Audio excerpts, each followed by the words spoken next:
श्री स्वामी समर्थ। नमस्कार मंडळी। तर लवकरच मार्गशीर्ष महिन्याला सुरुवात होणार आहे आणि मार्गशीर्ष महिन्यामध्ये अनेक स्त्रिया हे व्रत करतात। तर हे व्रत अगदी मनोभावे आणि नियम पाळून आपण हे व्रत केलं तर या व्रताचं आपल्याला संपूर्ण फळ मिळतं। त्यामुळे हे मार्गशीर्ष व्रत करणाऱ्यांनी हे जे काही मी नियम तुम्हाला यापुढे सांगणार आहेत तर त्या नियमांचं पालन करून तुम्ही जर हे व्रत केलं तर तुम्हाला या व्रताचं संपूर्ण फळ मिळेल। तर हे नियम कोणते आहेत हे जाणून घेण्यासाठी हा व्हिडिओ शेवटपर्यंत नक्की पहा। पण त्याआधी तुम्ही चॅनलवरती नवीन असाल तर चॅनलला नक्की सबस्क्राइब करा। लगेचच आजच्या व्हिडिओला सुरुवात करूयात। मार्गशीर्ष महिन्यात प्रत्येक गुरुवारी लक्ष्मी व्रत केलं जातं। हे व्रत कोणीही कुमारिका, सवाष्ण स्त्रिया किंवा पुरुष सुद्धा हे व्रत करू शकतात। शास्त्रीय व्रतांपैकी मार्गशीर्ष गुरुवारचं हे लक्ष्मी व्रत असून या व्रताची देवता नारायणासमवेत देवी लक्ष्मी आहे।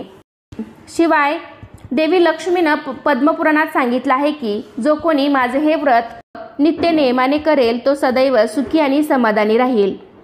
तर मार्गशीर्ष गुरुवारचं व्रत करण्यासाठी पहिला नियम असा आहे, महालक्ष्मी देवीची स्थापना कशी करावी।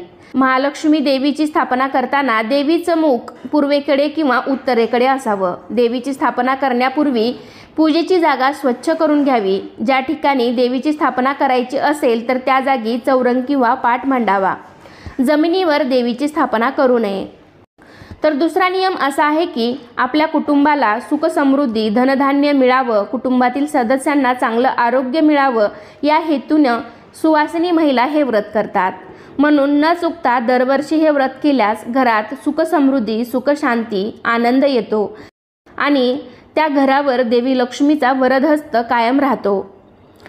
तिसरा नियम असा आहे की हे महालक्ष्मीचं व्रत करणाऱ्यांनी बुधवारी सूर्यास्तापासून शुक्रवारी सूर्योदयापर्यंत कांदा लसूण सेवन करणे टाळावं। त्याचबरोबर मार्गशीर्ष महिनाभर काही कुटुंबांमध्ये मांसाहार करणं सुद्धा टाळतात। तर तुम्हाला शक्य असेल तर नक्कीच संपूर्ण महिनाभर किंवा मग गुरुवारच्या दिवशी तरी मांसाहार करणं टाळावं। त्यानंतर चौथा नियम असा आहे, तर या व्रताच्या दिवशी घरातील वातावरण आनंदी असावं। या दिवशी कोणावरही टीका करू नये, कोणासोबत भांडू नये, कोणाचाही अनादर करू नये। या दिवशी आनंदाने प्रेमाने सर्वांशी वागावं। त्यानंतर पाचवा नियम असा आहे, हे व्रत करणाऱ्यांनी सकाळी लवकर उठून स्नान करावं, शरीरानं आणि मनानं निर्मळ होऊन पूजाविधी करावा। त्यानंतर पुढचा सहावा नियम असा आहे, मार्गशीर्ष महिन्यातील शुक्ल पक्षातील पहिल्या गुरुवारी या व्रताची सुरुवात करावी। दर गुरुवारी श्री महालक्ष्मीचं व्रत करून देवीची यथासांग पूजा करावी। अशा प्रकारे त्या महिन्यात येत असलेल्या 4 किंवा 5 गुरुवारी हे व्रत करून शेवटच्या गुरुवारी उद्यापन करावं। त्यानंतर सातवा नियम असा आहे, आपली श्रद्धा असल्यास एका महिन्याप्रमाणेच वर्षभर दर गुरुवारी हे व्रत चालू ठेवता येतं। म्हणजेच वर्षभर सुद्धा तुम्ही हे गुरुवारचं व्रत करू शकता। आठवा नियम असा आहे, देवीच्या फोटोसमोर बसून श्री महालक्ष्मी व्रताची कथा आणि महात्म्य नक्की वाचावं। नववा नियम असा आहे, उद्यापनाच्या दिवशी नेहमीप्रमाणे पूजा आरती आणि कहाणी वाचल्यानंतर 7 सुवासिनी किंवा कुमारिकांना श्री महालक्ष्मी स्वरूप समजून त्यांना हळदी कुंकू लावावं आणि त्यांना व्रताचं महात्म्य सांगणारी पुस्तिका भेट द्यावी।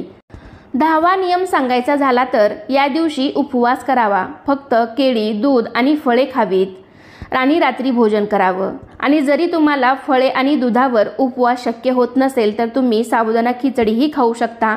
शेवटी भाव महत्त्वाचा आहे, मनपूर्वक देवीची पूजा करावी।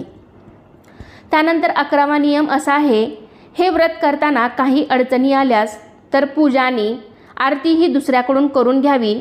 म्हणजेच हे मार्गशीर्ष महिन्यातील गुरुवारचं व्रत हे महिनाभर चालणारं असतं। तर त्यामुळे बऱ्याच स्त्रियांना मासिक धर्म असेल किंवा काही जणांना सुतक वगैरे असेल तर अशा वेळी त्यांनी पूजा आणि आरती दुसऱ्याकडून करून घ्यावी। उपवास मात्र त्यांनी स्वतःच करावा। 12वा नियम असा आहे, एखाद्या गुरुवारी जर एकादशी आली असेल किंवा शिवरात्र किंवा आणि कोणताही उपवास आला असेल तर त्यावेळेस मात्र तुम्ही दिवसभर उपवास करायचा आहे। म्हणजेच एकादशी असेल तर आपण त्या दिवशी जेवण करत नाहीत, तर त्या रात्री तुम्ही भोजन करू नका, मात्र या दिवशी पूजा आणि उपवास जरूर करावा। 13वा नियम असा आहे, तर काही कारणास्तव ज्यांना हे व्रत दिवसा करणं जमत नाही, म्हणजे सध्या धावपळीच्या युगामध्ये सकाळी पूजा करणं जमत नाही, बरेच जण जॉब करतात, बऱ्याच महिला जॉब करतात, तर अशा वेळी त्यांनी रात्री म्हणजे 4 ते 7 या दरम्यान ही पूजा केली तरीसुद्धा चालेल. फक्त त्यांनी दिवसभर उपवास करावा, दूध फळे याचं सेवन करावं आणि रात्री मग संध्याकाळी तुम्ही ही पूजा केली तरीसुद्धा चालू शकतं. व्रत, पूजा आणि महालक्ष्मीची कथा ऐकण्यास कुटुंबियांना किंवा शेजारी पाजारी यांना बोलवावं. मात्र एकाग्र आणि शांत चित्तानं श्री महालक्ष्मी महात्म्य वाचावं. शांतता आणि एकाग्रता असल्यास पोथी वाचन चालू असताना श्री महालक्ष्मी आपल्या घरामध्ये अप्रत्यक्षरित्या सूक्ष्म स्वरूपात वास करत असते. त्यामुळे या दिवशी शांतता आणि एकाग्रता पोथी वाचताना महत्त्वाची आहे. 14वा नियम सांगायचा झाला तर व्रताच्या दिवशी देवीला नैवेद्य दाखवावा आणि त्यानंतर कुटुंबियासमवेत आपण भोजन करून हा उपवास सोडावा. 15वा नियम असा आहे, मार्गशीर्ष महिन्यातील शुक्ल पक्षातील पहिल्या गुरुवारी या व्रताची सुरुवात करावी. दर गुरुवारी श्री महालक्ष्मी व्रत करून देवीची यथासांग पूजा करावी.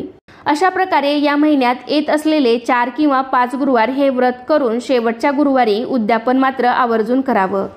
मार्गशीर्ष महिन्यात उद्यापन करणं तुम्हाला शक्य झालं नाही तर ते उद्यापन तुम्ही मात्र पुढच्या गुरुवारी म्हणजेच दुसऱ्या महिन्याच्या गुरुवारी सुद्धा तुम्ही याचं उद्यापन करू शकता.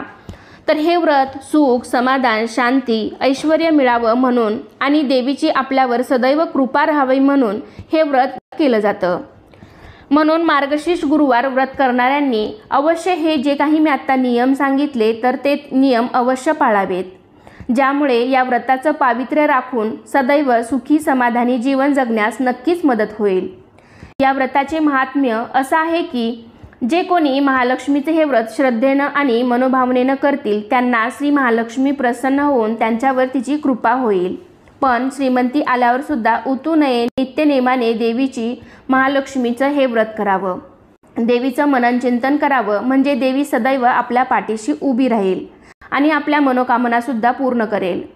कुटुंबात धनधान्य आणि लक्ष्मीची कायम भरभराट राहावी यासाठी ही पूजा केली जाते. अनेक घरामध्ये वर्षानुवर्ष महिला हे मार्गशीर्ष महिन्याचं व्रत करतात. श्री महालक्ष्मीची अपार कृपा आपल्यावर व्हावी, तिने आपल्या घरात सदैव वास करावा, पैसा, शांती, समाधान घरामध्ये नांदावं म्हणून श्री महालक्ष्मीचं व्रत करतात. तर तुम्ही सुद्धा मार्गशीर्ष महिन्यातील महालक्ष्मी व्रताची कहाणी वाचत असाल आणि हे व्रत तुम्ही सुद्धा करत असाल तर आवर्जून या नियमांचं पालन करून निश्चितच तुम्ही इच्छित फलप्राप्ती करू शकता. तर आजचा व्हिडिओ इथे संपतोय. तर कसा वाटला तुम्हाला आजचा व्हिडिओ नक्कीच मला कमेंटद्वारे सांगा. अजूनही काही तुमच्या शंका असतील तर कमेंटद्वारे नक्की विचारू शकता. चला तर पुन्हा भेटूया अशाच एका छानशा आणि माहितीपूर्ण व्हिडिओमध्ये. तोपर्यंत धन्यवाद. सर्वांना श्री स्वामी समर्थ.